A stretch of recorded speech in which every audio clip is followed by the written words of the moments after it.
Terima kasih Bapak Ibu dan saudara-saudara yang onsite dan online. Waktu kita memang mepet, jadi memang strategi Bapelsin adalah saat ini hanya sekedar perangsang saja, pengayaan atau sebuah proses untuk enlightenment gitu loh. Wah, pencerahan. Oh, harusnya seperti ini ya. Nah, untuk detailnya, tindak lanjutnya atau follow up-nya nanti kami berharap klasis-klasis melakukan pengayaan. Itulah sebabnya kami memang memberi dokumen-dokumen yang dibutuhkan. Gitu. Baik Mas Indra, langsung yang materi saya, karena 45 menit saya ada 3 dokumen. 3 dokumen tentang tugas-tugas pokok Bawas kelas. Gitu. Tadi seperti yang sudah disampaikan oleh Pak Hari, biasanya Bawas kelas itu ya perubahan nama toh, fungsi dan otoritasnya tidak beda dengan Badan Pemeriksa Keuangan. Nah, oleh sebab itu ada standarisasi sebetulnya Bawas kelas harus melakukan 3 fungsi yang sangat fundamental, yaitu audit program, audit itu salah itu, yang satu audit legal, bukan program, dua-duanya audit keuangan. Gitu. Jadi ada 3. Nah, jadi apa yang dimaksud audit program, audit keuangan, dan audit legal? Seringkali kita terlalu permisif di klasis kita gitu loh. Nggak ada orang, budayanya sudah seperti ini, sudah gitu. Dan akhirnya audit keuangan hanya periodik, mungkin per triwulan atau per semester. Audit programnya tidak, audit legalnya tidak. Gitu. Saya agak percepat saja ya Bapak Ibu, supaya nanti bisa sampai sebetulnya tugas Bawas kelas itu seperti apa. Gitu. Dan mulai dari mana, itu yang lebih penting. Gitu. Nah, oleh sebab itu, mengapa 3 ini harus dilakukan? Kok nggak bisa ya?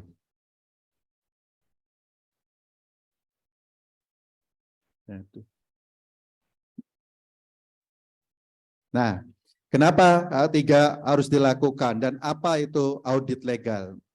Jadi audit legal itu untuk menguji kepatuhan hukum dalam merealisasi segala kebijakan yang dilakukan oleh Bapelklas. Kepatutan hukumnya itu, gitu loh. Jadi di situ dilihat mandatnya dari mana, biasanya artikel ya, artikel. Tapi yang disebut audit legal bukan sekedar mandat dari persidangan, pada saat pelaksanaan Bawas kelas harus menyadari juga aspek-aspek hukum yang sedang berlaku gitu loh. Misalnya kami mengamati misalnya loh program kesejahteraan bagi tukang beca, mandat dari persidangan. Dikontrol dulu undang-undang setempat tentang beca bagaimana, ternyata banyak pelarangan. Jadi kalau itu dilakukan juga, kan itu bahaya. Energinya habis, uangnya habis, waktunya habis, tetapi sebetulnya tidak efektif. Karena becak di mana-mana dilarang. Kan misalnya seperti itu. Itu masuk dalam audit legal atau legal auditnya. Dikontrol Bapak Ibu. Eksekutif misalnya membuat kebijakan untuk dirinya sendiri. Nah itu kan juga pelanggaran misalnya. Nah itu Bawas kelas itu sejak awal harusnya memperhatikan itu. Audit manajemen, nah ini. Jadi audit program atau audit manajemen ini seringkali kita, wah sudah terlaksana, pesertanya banyak, bagus gitu loh. Loh kok iso? Padahal audit manajemen itu menganalisis kinerja Bapelklasnya. Kinerja Bapelklas, apakah tujuan organisasi tercapai? Nah, tujuan organisasi tercapai, berarti kan Bawas kelas menguasai itu. Kedua, kebijakannya, prosedurnya, strukturnya, kontrol serta sistem manajemen yang dipakai sudah efisien, efektif dalam meningkatkan kinerja manajemen Bapelklas atau tidak. Nah, disitulah fungsinya. Jadi Bawas kelas jangan dikira cuma aksesoris atau kosmetis. Ya toh, kerjanya nanti di akhir mau persidangan saja. Mau persidangan klasis penutupan, membuat laporan, semua berjalan dengan baik. Nah, keliru Bapak Ibu. Jadi ini audit manajemennya, manajemen menganalisis kinerja bapel kelasnya, efisien enggak, tujuan organisasi, prosedur dan sebagainya, maka dia kompleks. Nah, audit finansial atau keuangan untuk memeriksa dan memberi penilaian atas laporan keuangan yang dilakukan bapel kelas itu berjalan dengan baik dan benar atau tidak. Yang ketiga ini nanti porsinya Bu Rina itu. Karena Bu Rina itu sangat peka sekali dengan angka-angka. Dan itu makanan sehari-harinya. Jadi saya lebih banyak ke audit legal dan audit manajemennya, terutama audit manajemennya, karena legal bisa kita pelajari. Begitu ya. Kemudian kapan? Nah ini. Kapan sih bapel kelas, bawas kelas ini mulai terlibat? Itu. Kadang-kadang saya melihat bawas kelas itu hanya 3 orang. 3 orang. Lah dia mampu nggak mengontrol semua aspek ini gitu loh. Itu yang penting. Nanti kan ada pembagian. Kalau di bawasin kita 5 orang dibagi masing-masing bidang supaya melekat. Jadi kalau saya di BPH dan PT dan beberapa lembaga, kalau Pak Has keesaan visitasi ya Pak. Kalau Pak Hari PWG, kalau Bu Rina ini keuangan khusus, kalau Pak Wahyu nanti di Kespelnya. Supaya kita punya konsentrasi khusus, fokusnya kita amati itu. Nah, tapi yang terjadi di tempat kami juga sebetulnya nanti kita bisa koreksi bersama-sama. Kapan audit tersebut harus dilakukan oleh bawas kelas? Kan kita pengawasan melekat. Apa yang dimaksud pengawasan melekat? Bukan mengambil alih tugas dan fungsinya eksekutif seperti tadi. Jadi bawas kelas seolah-olah juga jadi eksekutif, bukan.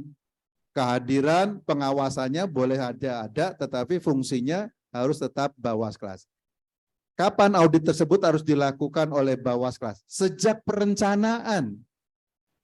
Sejak perencanaan, apakah tugas kompleks tersebut sudah dipahami project officer. Project officer misalnya bidang keesaan, visitasi. Dia betul nggak sih memahami tugas kompleks perencanaan. Nah, nanti kami ajarkan ini, tetapi tidak detailnya. Ini hanya secara skim ya, cepat, supaya nanti bisa kita tindak lanjuti. Kemudian Bawaskas harus mengontrol juga instrumen dan metode apa yang sudah dipakai oleh eksekutif dalam perencanaan ini. Nah gitu. Kadang-kadang kita nggak punya alat ukur bawas kelas. Nah, bisa pakai ZOP. Negara-negara Eropa kontinental biasanya pakai ZOP. Zero Oriented Project Planung, perencanaan proyek yang berorientasi pada tujuan, visi. Kita mau menuju yang kemana? Kita mau menuju kesejahteraan, kita mau menuju atau pakai log frame seperti negara-negara Pasifik itu pakai log frame. Harusnya baik di sinode maupun di klasis itu punya satu instrumen. Jadi sebelum bekerja harusnya kita sudah memakai sebuah instrumen. Sehingga bawas kelas juga tahu kalau saya harus memoto ukurannya apa. Jangan sampai bapel kelas memakai instrumen A, kita ngukur pakai instrumen C. Enggak kena, bentrok. Atau mengerjakan sesuatu tanpa instrumen, logical framework-nya, ya susah kita ngukur. Kadang-kadang pelaksanaan, saya lihat, wah kita sukses, yang diundang 50, ternyata yang hadir 100, kok bisa bilang sukses? Nah, karena nggak ada indikator. Jadi kalau yang diundang 50, yang hadir 100, itu belum tentu sukses, itu malah mungkin gagal. Karena berarti ada pelonjakan biaya. Kemudian kalau itu training berarti fokus pada coaching, drillingnya, trainingnya meleset. Karena melatih 50 sama melatih 100 beda. Jangan bangga. Nah, kenapa? Karena indikatornya nggak dibuat. Nah, nanti kita akan belajar ke sana. Jadi manajemen audit ini nanti kita minimal harus punya 3 dokumen. Dokumen matrix program, matrix project, dan matrix monitoring dan evaluasi. Itu. Kemudian, apakah manajemen siklus proyek dilakukan dengan benar? Supaya bisa tahu persoalan penyelesaian dikerjakan, misalnya gereja yang sedang berkonflik, sampai 2 kali sidang sinode atau 2 kali sidang klasis, yang sekarang 2 tahunan, 4 tahunan, tidak rampung-rampung dan mulainya dari 0 terus. Kenapa? Karena manajemen siklus proyeknya tidak dilakukan dengan benar. Nah, Bawaskas nggak bisa mengontrol juga itu. Makanya mulainya dari awal perencanaan. Kemudian apakah proses instrumen perencanaan dilakukan dengan benar baik sampai bentuk proposal. Rata-rata kita langsung sudah ada proposal. Padahal proposal itu langkah akhir setelah ada analisis masalah, analisis tujuan, analisis stakeholders, analisis strategis, baru dituang ke proposal. Ini pekerjaan rumah. Seperti khotbah kan, nah tafsirannya, eksegesenya, bahasa Yunaninya, penelitian antropologisnya, sosiologisnya pekerjaan di belakang. Langsung kita bisa lihat khotbahnya. Gitu. Nah ini yang penting. Kemudian, apakah Bapelklas atau PO ya yang melakukan ini sudah memiliki metrik program, metrik proyek, dan matriks monitoring serta evaluasi. Sehingga kita punya alat ukur. Gitu. Ini yang nggak seringkali kita perhatikan. Apakah sudah ditentukan indikator keberhasilan?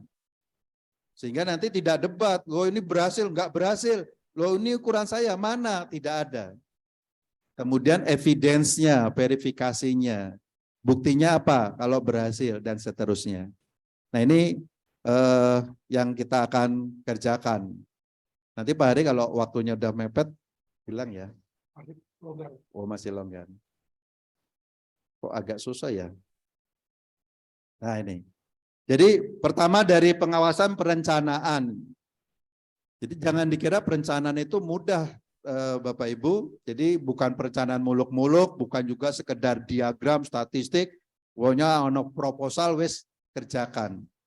Perencanaan melainkan tugas yang sangat kompleks, yang sangat berkaitan dengan orang, organisasi, kondisi kerja, kepentingan, kebutuhan, potensi, keterbatasan, maupun hubungan satu terhadap yang lainnya. Ini yang mau kita garap.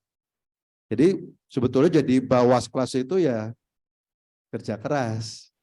Jangan dikira cuman di akhir toh. Kita agak cepat ya. Nah, instrumen apa yang dipakai? Saya yakin klasis-klasis nggak punya. Sinode aja sebetulnya juga saya lihat nggak ada. Nah, untuk ke depan mungkin ada baiknya setelah sidang sinode kita punya alat instrumen yang kita sepakati bersama. Silakan mau modifikasi sendiri atau apa. Kalau saya pakai ZOP, maka di gereja saya, misalnya di Agen Palur, semua komisi-komisi harus pakai ZOP ini. Latihan. Jadi kontrolnya mudah Bapak Ibu. Ini bisa dilatih kok. Jadi nanti majelis mengontrolnya mudah.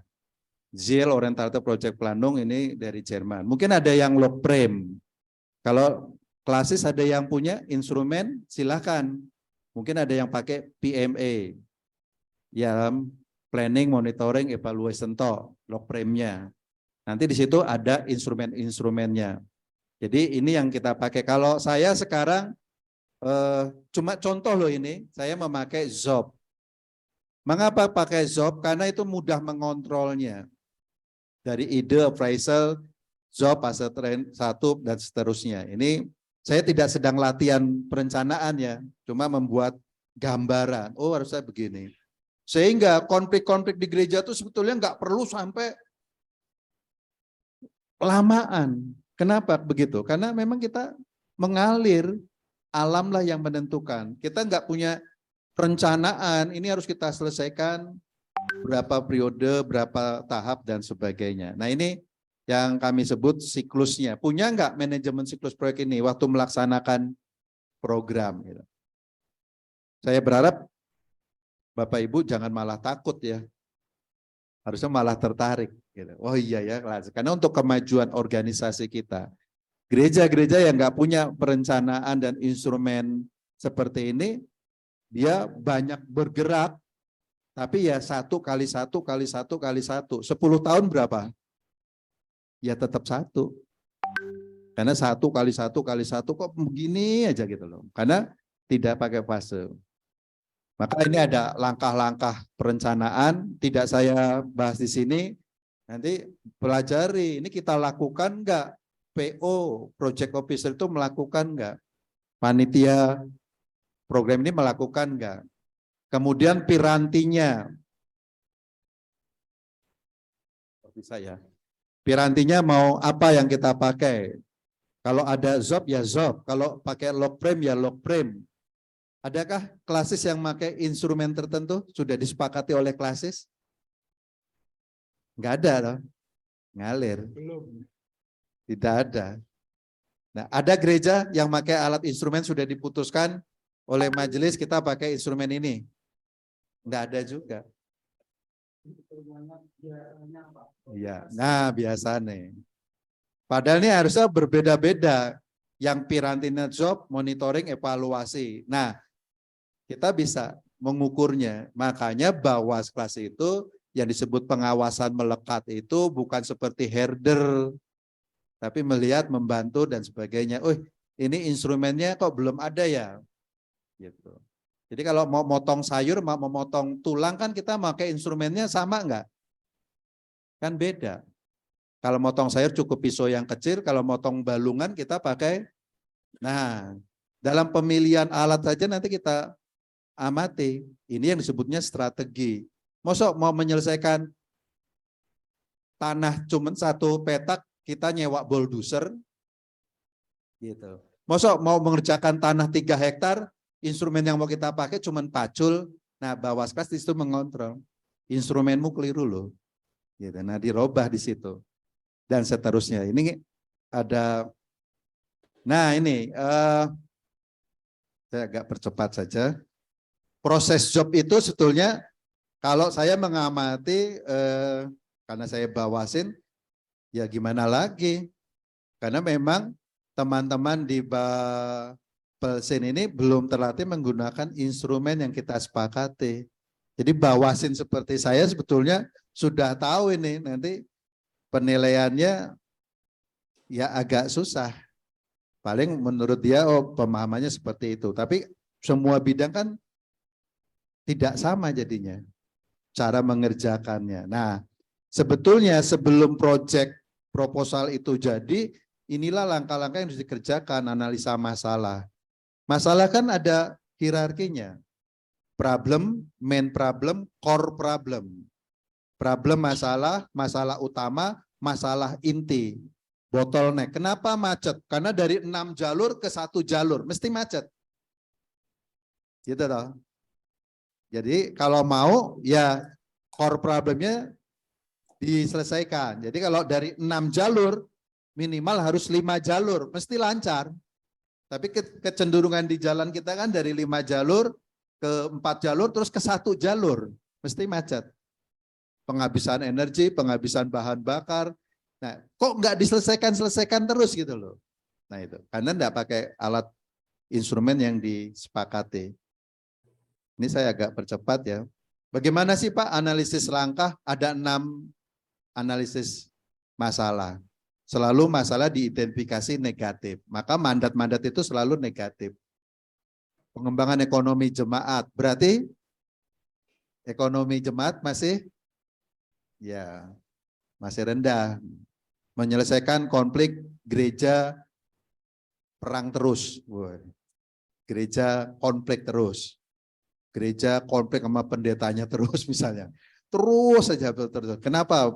Nah, penyelesaiannya bagaimana? Nah, lalu tujuannya, bagaimana mengelolanya? Nah, kita nggak terlatih. Ya, orang-orang gereja ini nggak dilatih, mintanya Tuhan terus. Bukannya salah Bapak Ibu, ya Tuhan memberikan kita keterampilan bagaimana. Nah ini salah satunya kita melatih teman-teman untuk terampil. Nah, kemudian analisa stakeholder, siapa saja yang bisa membiayai visi dan misi kita ini, masalah-masalah ini, gitu Bapak Ibu. Jadi kalau kita hanya pakai satu strategi atau stakeholder saja, nggak powerful. Nah, dalam penyusunan proposal sebelumnya sudah kita lakukan. Jadi program-program di Klasis tentang apa misalnya, sulitnya IMB. Maka sebelum proposal ceramah tentang IMB harus sudah dilakukan analisis ini. Maka kita mungkin bisa mengundang EPI-nya, bisa mengundang kelompok-kelompok radikalnya, mendatangkan kiainya ke gereja kita, gitu. Kami punya 13 tanah, semuanya sudah atas nama GKJ Ndagen Palur, gitu. Yang mengerjakan bantuan juga para kiai. Nah, kenapa seperti itu? Karena analisis stakeholder kita undang dari awal perencanaan, jadi nggak jadi masalah. Analisa stakeholder, baru kemudian analisis tujuan, gitu. Kita mau kemana? Kondisi negatif kita rubah ke positif. Ya, kalau sekarang belum mudeng ora apa-apa. Ya toh. Nanti ini cuman ini. Kemudian baru analisis strateginya. Setiap sektor memiliki tujuan yang sama disebut strategi. Sehingga kita efisien. Oh, untuk menggarap yang sini, kelompok ini strategi ini strategi ini. Jadi enggak berbenturan. Klasis melakukan program-program ini. Bawaskas harus membantu di sini. Keuntungan dan kerugian dari setiap strategi ini. Kriteria mungkin dananya cuma segini, tetapi bisa lebih powerful. Ndagen Palur itu uangnya sama gerejanya Pahas itu bumi sama langit. Gitu. Tapi kami punya 14 pendeta. Kok bisa hidup? Enggak semua enggak hidup dari gereja. Nah, itulah stakeholders. Kami punya visi misi sini. Yuk dia punya pembiayaan, diatur.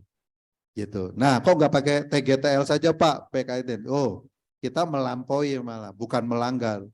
Mengapa? Karena kita punya analisis strategi untuk mengerjakan masalah-masalah di mana kita bisa menyelesaikan. Begitu Bapak Ibu, kalau nanti sudah terlatih menggunakan instrumen ini, wah mengerjakan semua pekerjaan akan mudah. Ini seperti bahan bakar itu. Memang pertama itu sulit ya, sulit. Nah kalau saya sarankan sih Klasis setelah sidang Klasis ada bubble kelasnya sama bawas kelas pelatihan dulu, pilih mau instrumen apa yang kita pakai untuk perencanaan dan pengawasan. Kalau itu sudah dipakai kita sepakati bersama semua bidang kalau mengerjakan proyeknya yang dimandatkan harus memakai seperti ini. Terus, nah ya, kemudian project planning, baru setelah itu terjadi supaya bahan kerjanya analisis ini enggak tebal, dibawa-bawa kemana-mana, kita buat project planning matrix perencanaan projectnya. Itu nanti yang bisa kita bawa menjadi dokumen. Matriks perencanaan programnya itu isinya apa? 1, 2, 3, ya tujuan, programnya dan sebagainya. Ini akan saya lewatkan supaya nanti kita latihan lebih memahami indikator dan sebagainya. Kemudian tentukan indikatornya. Jadi Anda akan saya nilai sukses, indikatormu apa misalnya. Kalau peserta Klasis yang saya undang, misalnya kalau 3 kali 32 Klasis berarti kan 66. Nah, 66. Saya menentukan indikatornya sendiri. Harus 100%. Jadi kalau cuma 90% berarti saya gagal. Gitu. Loh kan udah 90%. Lah Anda menentukan 100% kok. Gitu. Jadi jangan permakluman. Ya udah untunglah 90. Ya sudah untunglah bawas kelas nggak digaji mau kerja. Ya susah kalau udah gitu. Jadi kalau memang kita volunteer ya volunteer, kerja kita memang pelayanan ya pelayanan, tapi indikator keberhasilan harus kita buat. Ini agak kita percepat.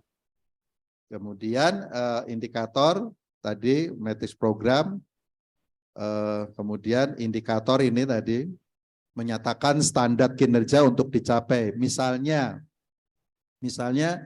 nanti kita contoh pengembangan ekonomi jemaat. Kemudian verifikasi, buktinya apa? Kok kamu sukses? Nah itu kan penting tuh. Enggak cuma like dislike atau perasaan. Buktinya apa?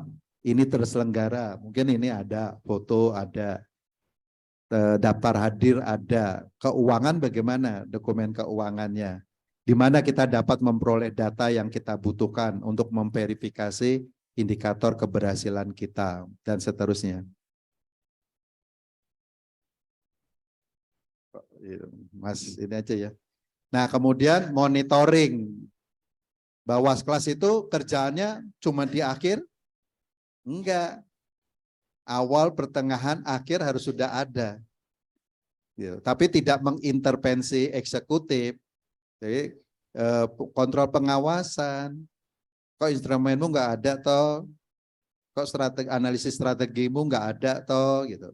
Tapi gimana mau dipakai ketika kita belum menentukan instrumennya, itu agak sulit. Jadi monitoring adalah doing the thing right. Nah itu, kamu melakukan ini secara benar apa tidak. Kalau evaluasi, doing the right thing. Kamu melakukan yang benar apa tidak. Gitu. Maka ketika ada mandat pengembangan ekonomi jemaat, pengembangan kesejahteraan tukang beca, bahwa kelas sudah melihat, wah ini ada undang-undang otonomi daerah kita melarang tukang beca di jalan, jangan dilakukan. Itu harus terjadi di awal supaya uang kita nggak habis. Lalu yuk kalau gitu kita ganti proyek apa? Disitulah diputuskan lalu keluar adendum yang sama dengan akta misalnya, bahwa akhirnya diganti pelatihan membuat barbershop cukur. Itu sekarang laris benar loh kelompok milenial. Nanti saya berikan salah satu contoh. Kemudian evaluasi, Mas. Next. Nah, evaluasi alat untuk merevisi proyek secara periodik dan seterusnya. Nah, ini contoh metrik program. Next. Ya. Ini. Oke. Nah, misalnya kita mau mengembangkan unit-unit usaha klasis visioner. Daripada tanah-tanahnya ada yang nganggur dan sebagainya. Atau pengembangan ekonomi jemaat. Program itu bisa 1, proyek bisa 10. Nah, ini bedanya antara program dan proyek. Walaupun seringkali kita campur aduk menggunakan program dan proyek. Misalnya, nama programnya membangun unit-unit usaha klasis visioner. Tujuan programnya, berdasarkan sudah penelitian tadi ya, meningkatkan diversifikasi sumber keuangan klasis visioner selain dari kontribusi IDKK. Kan klasis selama ini dapat uangnya hanya dari IDKK. Ada yang pasif income? Klasis punya pasif income? Oh, bukan pasif income, income-nya pasif. Jadi ketika pandemi udah, nah ada dana besi ya. Naik klasis Solo 2 gitu. Aku tahu ratusan juta ya, miliaran malah. Nah ada gereja yang punya passive income. Jadi deposito itu tidak membuat gereja atau klasis lebih kaya. Deposito itu hanya membuat klasis dan gereja tetap kaya. Ya belum, karena dia belum investasi. Nah kalau dia sudah investasi dalam tanah atau lain sebagainya, dia bisa lebih kaya. Beda loh. Jadi kalau punya deposito tuh belum. Nah makanya kita mau melihat bagaimana klasis visioner ini akan lebih kaya, bukan tetap kaya.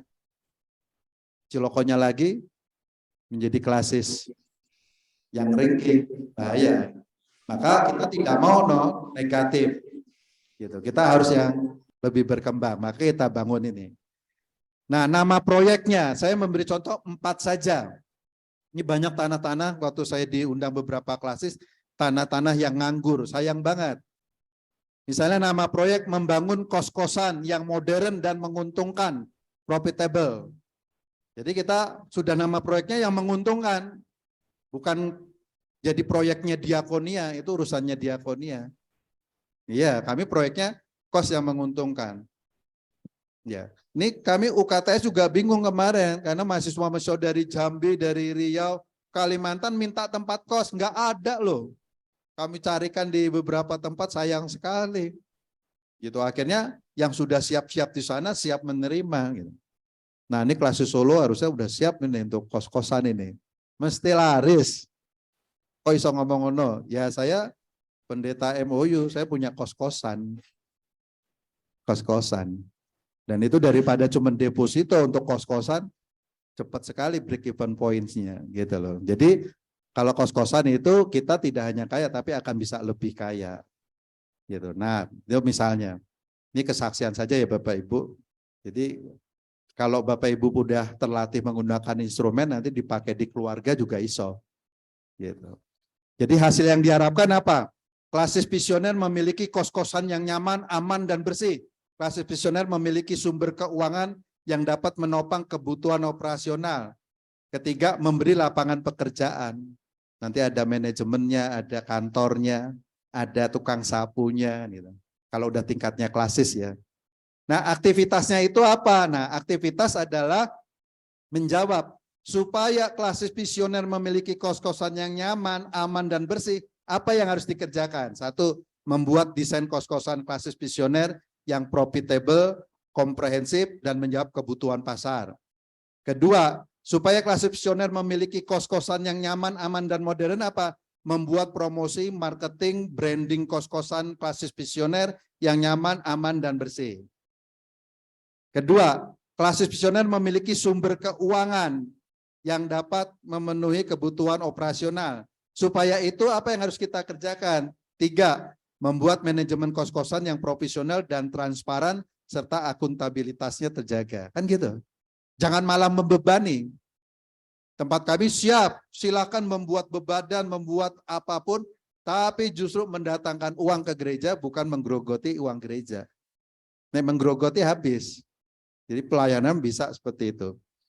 Nah, supaya klasis visioner memiliki sumber keuangan yang dapat menopang kebutuhan operasional, membangun fundraising and fundraising yang strategis untuk meningkatkan investasi klasis visioner.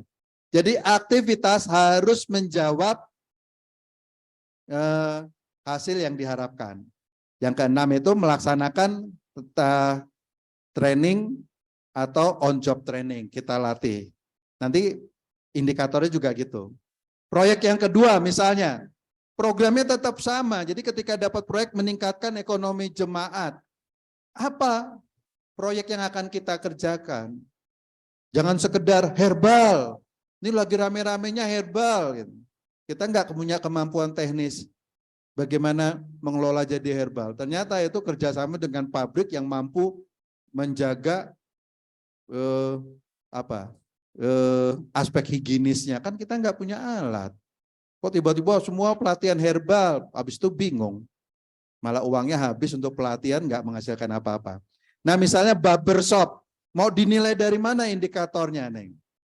Jadi proyek yang kedua, barbershop klasis visioner. Klasis visioner memiliki gedung-gedung bangunan, tinggal kita ganti saja. Nah supaya klasis visioner yang membuat desain gedung barbershop, klasis visioner yang profitable, dan seterusnya. Dan seterusnya ya, ini saya lewatkan. Ya terus Mas, yang ketiga, sekarang membangun unit-unit usaha klasis visioner, yaitu ini kok masih kos-kosan. Nah ini barbershop, nanti saya ajari Bapak Ibu. Karena warga jemaat saya barbershop ini laris sekali. Nanti saya beri linknya untuk ke Moka. Nah wedangan. Wedangan kami membantu di PPKS juga, tapi eksekusinya mandek. UKTS saja yang sekarang sudah punya wedangan. Jadi waktu itu kalau dikelola oleh Klasis Solo duluan, mungkin Klasis Solo yang punya income.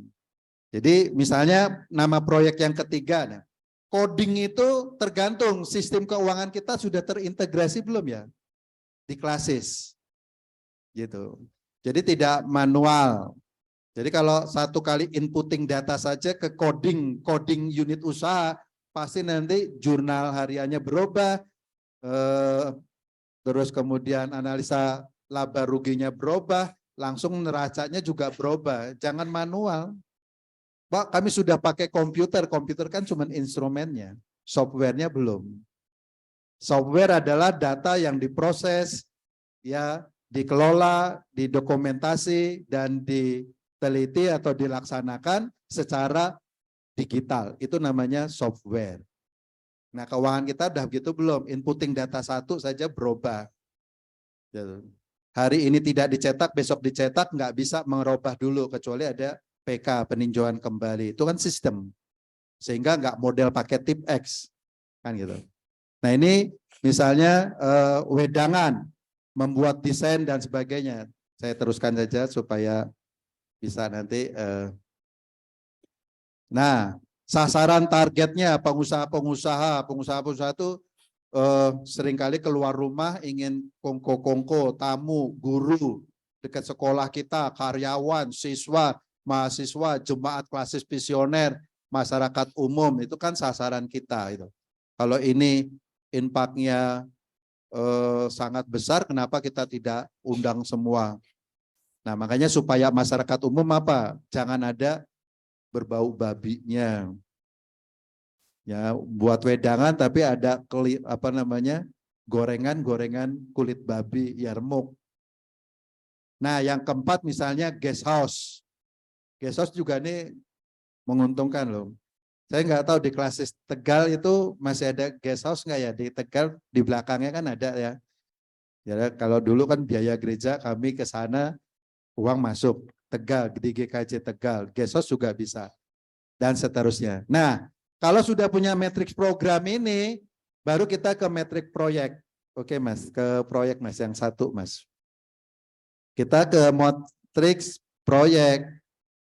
Nah, di proyek ini baru kita bisa, yes.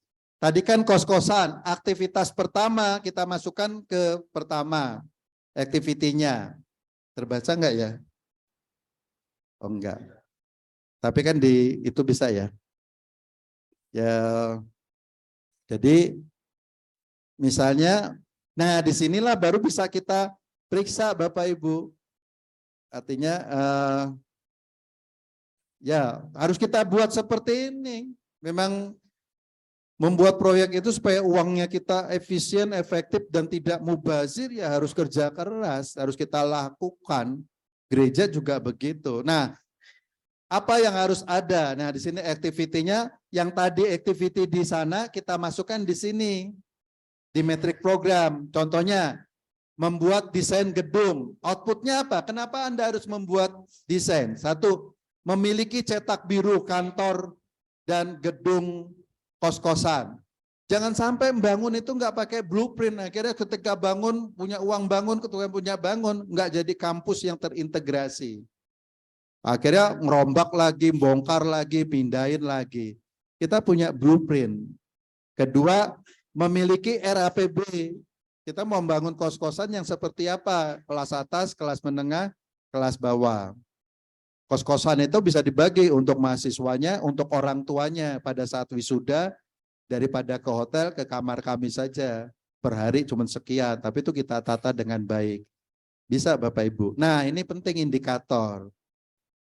Indikatornya apa? Kamu bisa membangun kos-kosan itu. Blueprint dan maket kantor dan gedung kos-kosan, standar teknik sipil dan arsitektur. Maka saya nggak akan mengukur bubble class dari ukuran saya. Mana standar teknik gitu. Begitu Bapak Ibu. Kemudian cetak biru. Verifikasinya mana? Nih ada blueprintnya, lihat saja. Oh iya, betul. Ada fotonya. Lagi Mas, turun berikutnya. Berikutnya. Ke aktivitas kedua. Nah, aktivitas kedua yaitu membuat promosi. Membuat promosi. Nah, indikatornya kita bisa lihat, misalnya 500 tamu minimal. Kalau promosi semakin banyak kan nggak apa-apa. Misalnya, tapi kalau training, ceramah, semakin banyak kita makin tidak bisa meneliti lebih baik. Misalnya loh Bapak Ibu. Jadi di situ alat ukurnya. Nanti Bapelkes kita bisa ukur. Oh iya sudah. Nah, kemudian loh Pak, promosi bagaimana alat ukurnya? Pakai 7 strategi bisnis kos-kosan. Itu ukuran. Jadi kalau Bapak Ibu mau bangun kos-kosan, alat ukur kesuksesannya apa? Supaya ketika bangun tidak kosong. Nah, ada 7 strategi. Itu yang mau kita pakai standar. Misalnya, properti, bangunan, lokasi, fasilitas, sistem kebersihan, harga, biaya yang tepat. Itu harus kita kuasai. Kos-kosan kita nggak akan pernah kosong. Gitu. Wah, sana tinggi ya, kita ikut-ikut tinggi, hancur. Karena kita tidak lihat lokasinya, kita tidak lihat propertinya, kita salah dalam policy pricing-nya, kan gitu. Dan seterusnya. Ini, nah misalnya kembali ke tukang cukur. Ini agak saya percepat Pak Hari supaya nanti kan bisa dipelajari. Sekarang yang kedua, nomor 2, cukur. Barbershop, ya toh. Ayo Mas, barbershop yang kedua. Kalau gedung kita sama, mungkin teknik sipil, arsitektur, yang poin 2, barbershop. Nah itu, oke. Jadi kantor klasis, cetak biru kita punya. Yang kedua, turun Mas, turun lagi. Turun. Nah, Pak, kalau barbershop kita mau pakai indikatornya apa? Misalnya, ya silahkan tentukan. Mau pakai standar Madura atau tidak. Kalau kami memakai Moka. Moka. Jadi cukur di barbershop sama dengan di Madura bawah pohon, 15.000. Kok iso? Jadi indikatornya model dan sistem manajemen profesional memakai sistem Moka. Bapak Ibu bisa mengakses. Moka ini akan memberikan bantuan modal, membantuan asisten ruangannya. Jadi milenial melatih diri kita, kalau nggak punya uang mereka siap membiayai, nanti ada hitungannya. Barbershop. Jadi barbershop sekarang anak-anak milenial kan laris ya. Laris. Ini menguntungkan loh Bapak Ibu. Karena yang dijual 3 produk. 1 jasa cukurnya, kedua tipnya, yang ketiga alat-alat kecantikan. Itu bisa dijual habis. Pak supaya rambutnya jadi tebal apa? Wah ini dilas dengan besi. Bisa. Jadi dilatih oleh Moka. Tapi kalau Bapak Ibu ada paguyuban tukang cukur Madura yang memberikan bantuan bagi orang-orang yang akan membuka barbershop, ya silahkan boleh. Tapi sejak awal Bapelkes sudah tahu indikator apa yang akan kamu pakai, itulah yang akan saya pakai untuk mengukur kesuksesanmu. Gitu Bapak Ibu. Selama ini kita nggak tahu. Jadi program itu terlaksana ya wes terlaksana. Sukses, dampaknya embuh. Standarnya bagaimana? Itu yang penting mandat dari persidangan sudah direalisasi. Rekomendasinya dilanjutkan. Nah, dilanjutkan apa? Saya pernah, tinggal 5 menit. Cukup Pak. Nah ini misalnya wedangan. Barbershop sudah, wedangan Mas yang ketiga. Kalau gedung sama ya. Kami nanti akan memproses membuat gerobak-gerobak wedangan. Kami akan sewakan. Itu di PPKS yang akan kami kembangkan, Pak. Sekarang sudah toko seragam untuk semua sekolah, karyawan. Kerjasama dengan dan Liris. Besok Senin mereka akan datang. Jadi nggak usah melalui pasar dulu, langsung tembus pabrik ke kami. Gitu. Jadi supaya bisa murah. Oke, karena tinggal 5 menit, misalnya wedangan bisa juga ya, sudah saya lihat. Sekarang dokumen yang ketiga, Mas. Dokumen yang ketiga, Mas. Nah, dokumen yang ketiga, Bapak Ibu jangan frustasi. Dokumen ketiga ini justru menolong kita. Monitoring dan evaluasi. Silakan nanti baca apa sih makna monitoring dan evaluasi, terus kita turun, Mas. Nanti sampai akhirnya Bawas kelas punya dokumen yang ketiga ini. Kan di situ standar. Nah ini, terus Mas, metrik. Yes, terus. Nah itu kan peraturan-peraturan yang kita sepakati terus. Jadi antara pelaksana dan kita sudah sepakat. Besok terus ada satu lagi. Nah ini. Jadi nanti yang ketiga kita mendapatkan ini. Nah Bawaskas harusnya punya ini. Misalnya aku mau memonitoring dan mengevaluasi proyek kos-kosanmu. Ya sudah, kapan? Waktunya kapan? Metode yang mau kita lakukan apa? Sidak bisa, bersama-sama bisa, proses monitoring yang kita lakukan bagaimana, proses evaluasi yang kita lakukan apa, bentuk kegiatannya apa, wawancara, diskusi. Saya pernah mimpin koperasi, kalau ada orang minjam analisis kreditnya, saya datangi tetangganya. Ya, atau tukang sayur. Nuwun Pak, dalemipun pahas pundi nggih? Oh menika. Terus pundi Pak, pahas sukses nggih Pak pengusaha. Wah, kuwi wongnya tukang ngemplangan, aman. Enggak usah ke pahas, aku udah dengar dari sana. Itu metode evaluasi. Jangan langsung tanya orang bapel kelas juga misalnya. Tanya si penerima manfaatnya ini. Manfaat enggak apa-apanya gitu. Jadi sebetulnya analisis kredit sebelum ke dia tanya dulu. Katanya punya bisnis lele. Ya, aku mau lele borong dari orang, pura-pura punya, jual untuk mendapatkan modal tambahan. Satu. Itu kami, analisis kredit kami di koperasi kami lakukan itu. Gitu Bapak Ibu. Jadi kalau gereja yang milih, minjem mungkin dari sertifikatnya ya. Yang kedua yang barbershop juga seperti itu. Nah kalau ini terintegrasi, saya yakin klasis kita ke depan berkembang. Maka kalau bisa personalia Bawas kelasnya ya bisa memenuhi proyek yang dimandatkan pada persidangan itu apa saja. Jangan hanya kebiasaan rutin. Cilokonya semua pendeta jadi pengurus bapel kelas.